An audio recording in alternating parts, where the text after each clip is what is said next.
Welcome back to the deep dive.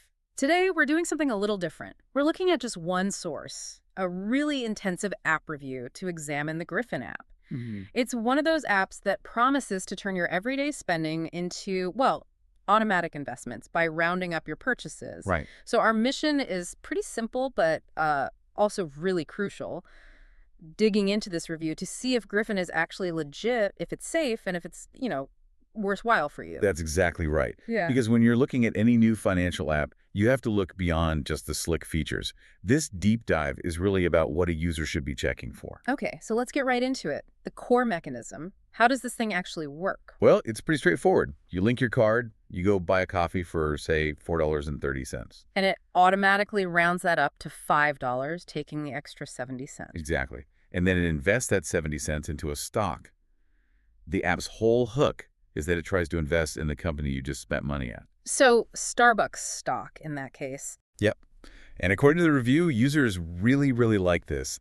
The feedback is overwhelmingly positive. Yeah, I saw that. They use words like effortless, clean, and that it makes investing feel simple, safe, and stress-free. And that makes sense. It feels seamless. There's some customization too, right? You can set limits to things. Right, you can pick how much to round up, set weekly or monthly caps, and even pin your favorite stocks to prioritize them. So that brings us to the big question of trust then.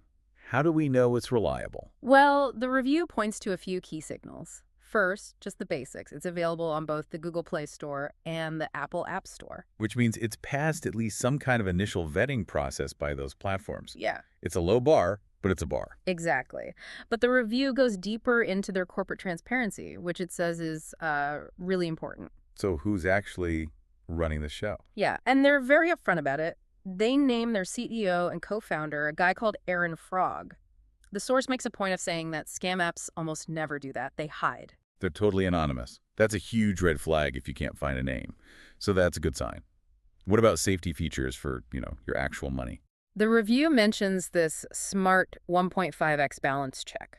Oh, interesting. So it checks your bank account first. Yeah, before it pulls any money for a roundup, it makes sure you have at least 1.5 times that amount in your account. So it's trying to prevent you from overdrafting. That's actually really clever. It's a major concern with these kinds of microtransfer apps. But I think the detail the review calls huge is the contact info.